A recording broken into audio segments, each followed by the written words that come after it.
So hello everyone, and thank you for having me.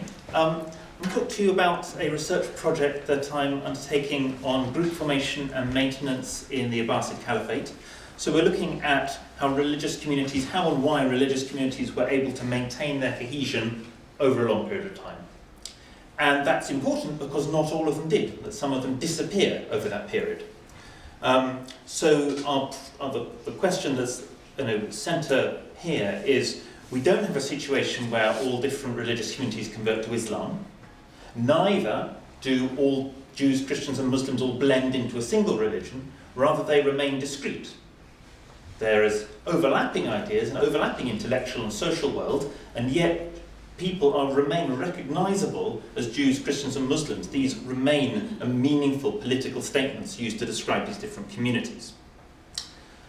So central to our project is to look at marriage patterns, to look at where intermarriage occurs and what the results of intermarriage might be. How is religion transmitted in mixed families, but also to look at social networks. So how do you prevent intermarriage from occurring? And that may be in the vested interests of bishops or rabbis who want to prevent the loss of their community members. One key issue there is the policing of physical appearance through dress and diet. So that's also going to be a key area that we have to look at.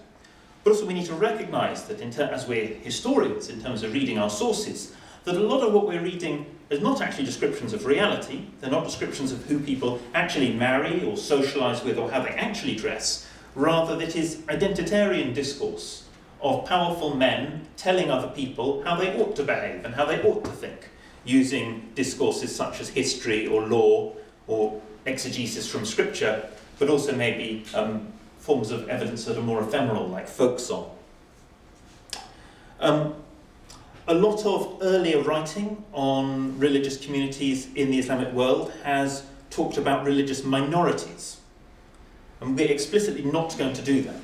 I don't want to use the language of minorities because it's important to remember that in much of the Caliphate, Christians remain a majority, and in much of the Eastern Caliphate, Zoroastrians are a majority.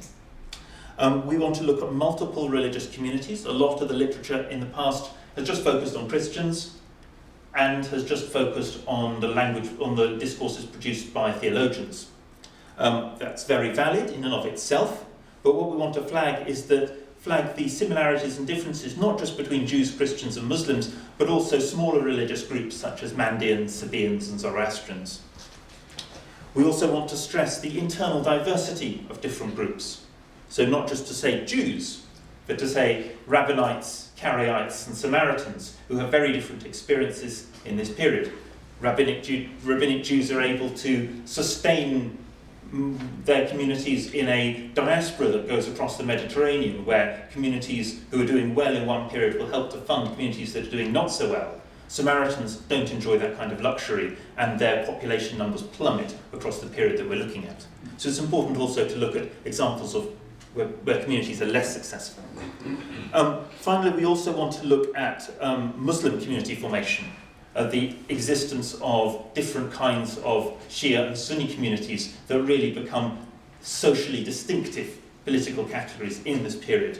To look at the function of different forms of political patronage that seeks to generate intra-Muslim difference, and to think about how far there are common patterns to all forms of group formation in the Abbasid period, and how far Muslims and non-Muslims actually obey different kinds of trajectories over the period that we're examining. I want to conclude by thanking the Tejpar family for their generous funding, and my postdoc Yasmin Ilkhani, who's not able to be here today, but hopefully will be able to visit you soon. Thank you very much.